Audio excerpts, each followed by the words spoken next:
Okay, fine. We can talk about the effing Last of Us, Jacob. I'm not in a rush to get there, but yeah. Let me ask you. Hold on a second. Okay, cool. Let me ask you. Was the kid deaf in the game? No. See, you know what I'm loving right now? I'm seeing things. I'm like, wait a second. I don't think that was a thing. And then I ask you, wait, was this a thing? And then you're like, no, it wasn't a thing. And you know what? Right? Now it kind of makes me feel less bad about it. What do you mean? It makes me feel less bad about the show, I think. Knowing that he wasn't deaf in the game. Because that's just a show trying to squeeze some more sympathy points out of me. You know what I mean? So it's like, F you. You just made it deaf to make me more sad about it. But I do think it was... Oh, man. Dude. Oh, my God. I'm flying. Yeah. How am I supposed to? I can't bring you back. I can't. There's nowhere to go to do that. That's in the zone. Then all you gotta do is live. All you do is live, no matter what. Yeah, there's 13 people total. Hide. I don't like my odds. Hide. Man. But you know what I loved? That scratch pad he had, that kid had. We had those plenty, or we messed with stuff like that before. You know what I mean? Like you draw on it and then you lift the thing and it's gone. You know what I mean? Those things. Yeah. Yeah, I remember those when we were kids. What else? Hold on a second.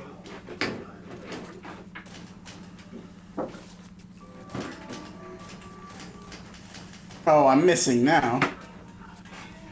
But here's the thing. One of my biggest nightmare scenarios is the idea of quick action with a permanent consequence.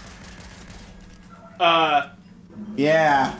Like the idea, if I accidentally stab myself in the eye with a fork for some stupid reason. And then it's life. Yeah. Yeah, and then it's like, now I'm blind in that eye forever now.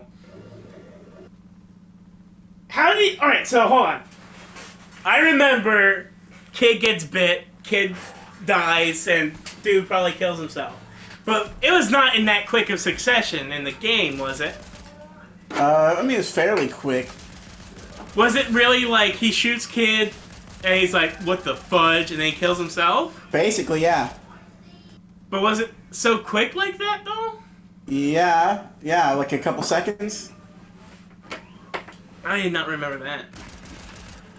I thought it was more of a conversation like, hey, he's bit, what are we gonna do? I don't know. Not at all, not at all. So it was very much like it was the same, yeah, it was the same. I didn't remember that. But also, the way they did it, though. First of all... the fact that he's a deaf kid made him so much more vulnerable, and made it so much more sad that he was scared and asking Ellie, like, do you think in the monster you're still you? Like, he's just this scared, Did he ask that question in the game, too? In the game he's not deaf, so he asked it out loud. He did ask, yeah. Yeah, so, when you mentioned that whole idea, I was like, that's the only thing that makes it somewhat creepy, the idea of it. But then you put those words in the mouth of a child. Oh, no, not in the mouth, in the hands of a child, because he can't even hear. Yeah, it's pretty bad. And that was tragic. And when Ellie was like, no, I got magic blood, I can... Yeah, so that was weird that she, it seemed like she genuinely believed that's how it was going to work. Instead of, it wasn't even a try. In theory, I could see... Maybe she had, a syringe. No, and they had the same type of blood. It'd be a long shot. No. First of all, no. She has no idea what makes her immune. She's just assuming, I bet my blood is magic. It's a childish idea, but she's a child, so whatever. But the fact that she was, confident enough to stay there and fall asleep next to him, as if, no, this is definitely gonna work.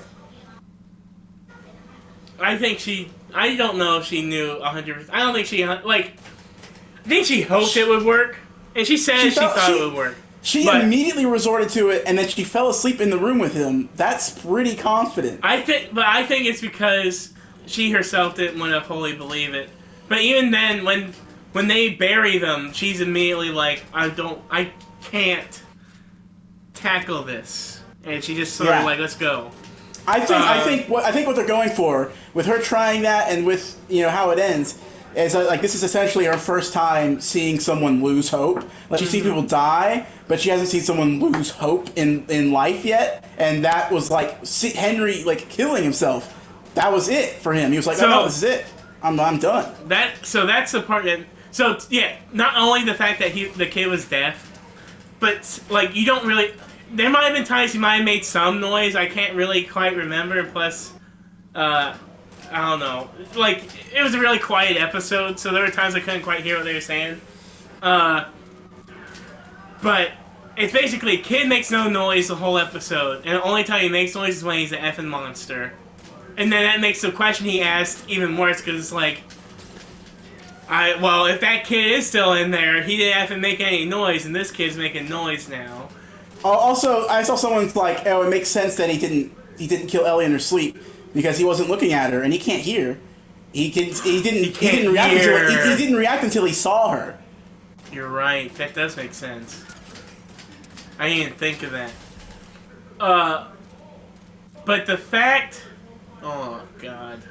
So after Henry shoots him, they don't cut back to Kid. They only cut back to the pool of blood starting to form on the ground. Further, like, edging that idea of when he's asking himself, what did I just do? What did I just do? And it keeps coming back to the blood. It's not coming back to the kid, just the blood.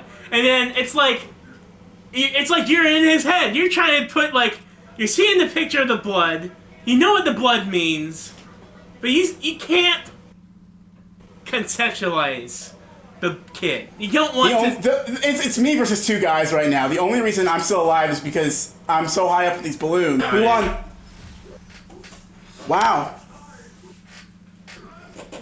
But god dang it. The kid looks. He's this adorable kid, and the fact they made him deaf made him so much more vulnerable looking. And they're doing the whole stupid comic book superhero stuff. Yes, and they're like, do I look scared? Let's put on this brave. Like Henry's putting on a brave face. I loved Henry.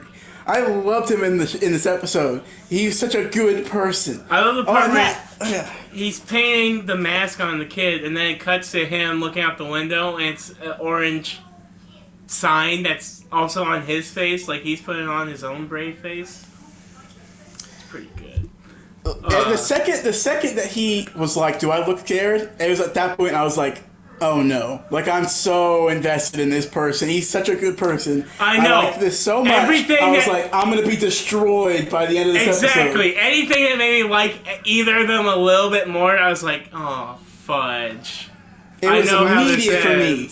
I think the actor for Henry, and both actors, Henry and Sam, they killed it. They were great. And so, yeah, Henry is such a good person. I love his character's interesting in this episode because he's a really good, non-violent person, but he calls himself a bad guy because he sold out another really good person. He was like, yeah, like we can see that Henry he's just good, but push comes to shove, he killed. Not directly, but he killed a good person to save his brother, and he knows he's capable of that. So he says, "I'm a bad guy." He's like that's straight bad guy stuff. I'm a bad guy, but like, push comes to shove, his brother's gonna kill someone. He shoots his brother.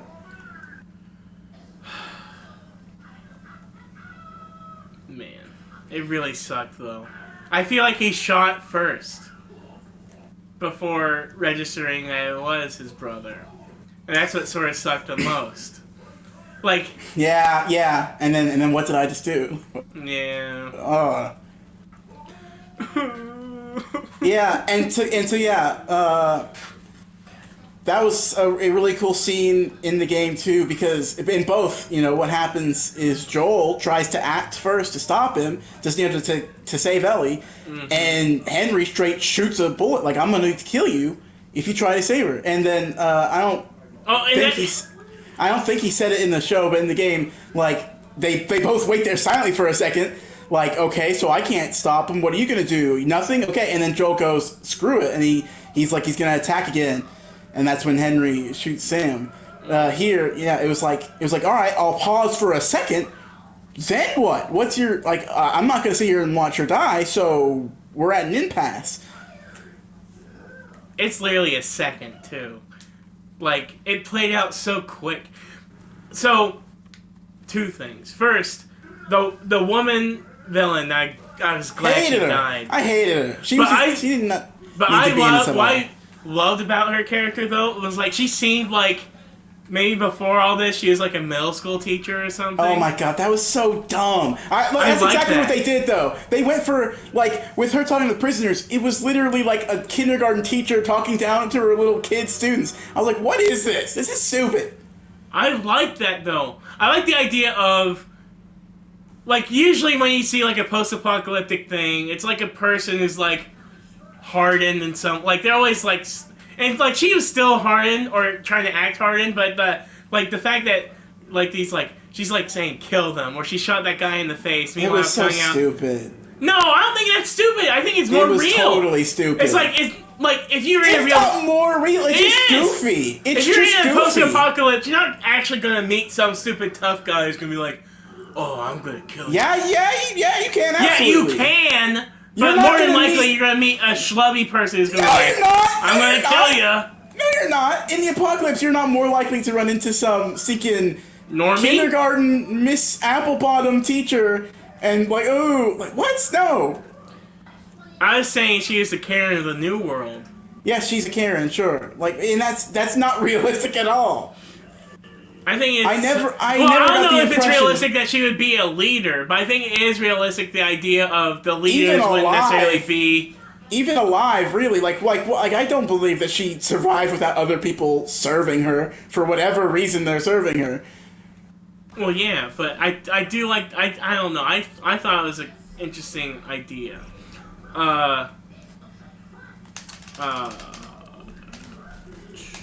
So how you feeling now? Because like, along with the Bill episode, this episode is kind of laying down the tracks of the decision that Joel is going to have to make. Right, they're still doing that, and I don't like the decision having to be justified. I like just letting it be Joel's thing, but the show is still like Kathleen says to Henry, like, you're doing all this for one person, like you choose one person over everything. I think is what she says. Mm-hmm. Continuing to lay the groundwork for like, oh look, this is what's gonna happen. Get ready to deal with it, and that's not necessary. But I still think it. But I don't think it's condoning anything. I think it's still like, even in the last month, like the whole time. And I don't ever do this when people were watching Walking Dead. They're like, "Oh, you really kind of think, what would I do in the zombie apocalypse?" This is actually kind of sorting up like moral scenarios where it's like, well, what would you do, and how would that affect you? In ways that I think other zombie shows they toy with but don't necessarily go deep on. Yeah. Like sometimes they do, but sometimes it's like, come on. I don't think they did anything with this city community that was better than the nameless raiders they were in the game. No, because I just don't even get them. It feels a little more like The Last of Us 2's writing than The Last of Us 1, when it seems so soap opera-y and no realism. Well, like, I just don't really understand I barely understood the difference between them and Fedra, except for when they were attacking Fedra. What was why they seem so well stocked? Why did they pull that 2-bit con on Joel where they like pretend to be injured to get him close? They seem like they're doing fine. Well, I had the idea of like they were sort of like doing that they're on their own, but that little group like on the side maybe. What the heck are they doing that for? They're fine. Well, yeah, I think it's dumb too. And I think that's and they got friends. Like their friends are mourning them. Like they got killed. Doing what? Oh, I don't know. Brian. He just likes to hang out on the outskirts of town, meet the newcomers. I guess nobody knows what he does. That'd be silly. What are they doing? They have so many trucks. They don't need to seek and hijack random people who come into the city. Well, But granted, though, they came in the city with like a really nice truck, but then they destroyed that truck. So. But they couldn't have known somebody was going to show up with a car. I'm down. Someone's in the building I went in. There's 2 people in there, actually. I'm dead, actually. Yeah. Well, the guy with the beard, he was in the game. Yeah. I'm thinking they probably beefed up some of these little side pieces just so they could give the folks from the game some stuff to do. Because I think dude who played Joel in the game is gonna have a part later. Yeah. Somewhere. I just hope that guy has something more to do than this guy did. Yeah. And it was silly that she just like, just the idea of a community pulling together to attack someone is stupid. It doesn't fit a post-apocalypse. Stupid that they it doesn't fit a post-apocalypse story because it's like you're gonna survive. You don't have time to. We're gonna put all our resources into finding a guy. Do you get food out of that? Do you get money out of that? Like, what do you get out of that? Nothing. Like, it's dumb. That's what all The Last of Us 2 is, and that's what makes it a soap opera instead of like an actual story. I think that's also kind of good too, though. It's, what? No, yes, in the context of this show, at least. Like, yeah, you think it's dumb, and I'm not saying it's not dumb. I think it's also dumb. But I think it's it might be purposely painting the idea of the worst extreme, and the extreme that people might be viewing Joel coming from when he does. No, I don't know what you're talking about. No, the point is, you go to extremes to survive. Yeah, to survive, to make so your family's okay. Sure. Yeah, but I'm saying it's making the argument. It's making the argument of is what Joel does solely. No. Well, obviously it's not. No. Yes, I know. No, I know. It does not make sense to have someone whose only goal is to kill somebody. They get no food out of it. They don't become more safe when they do it. They just get revenge. That's stupid. Well, no. Why would you risk your life? I'm not talking about the revenge aspect. I'm talking about That's the idea literally what I was talking about then. You were not talking to me then. I was saying Kathleen... You're mother effort. You're not listening to me. I was saying Kathleen is stupid because she's out for revenge. And that's dumb in a post-apocalypse. That's just dumb. But I'm just saying the idea of killing for any personal reasons at all, even if it is just affection for a person instead of the betterment of the common good. That's not a thing. That's not a thing. That is a thing. Secondly, God dang it! You made me forget my other thought, which is way more interesting. Good. Didn't know. Need to reiterate more that it's stupid. It wasn't about the stupid lady. It was about something else in the episode. I know. I'm taking you're forgetting it as an opportunity to continue my thing of reiterating that it is dumb that someone would waste bullets, food, time, and human lives to kill someone where there's no material benefit to killing them. Yeah. Because people died. But she also killed the doctor in the previous episode. Yeah, that too. Again, that was just so stupid. Yeah, that's what I'm saying. And she killed all those people, which probably would have been good in her rank somewhere. She literally had that whole room kill. That's killing people because it will make you feel better emotionally versus killing to survive are completely two completely different stories. That's not like a further extension of the same idea. No, it's a completely different idea that doesn't belong in this story. But then she dies, so I don't think they're exploring that too much either, though. That her existing was too much. Dude, I'm alive. I've been playing. I saved you. You died. I brought you back. Oh, I didn't even realize. I was like, man, who else is wearing Daredevil Wolverine claws? Nope, it's me. Someone's shooting at me and they haven't stopped. Grab a weapon. I have one.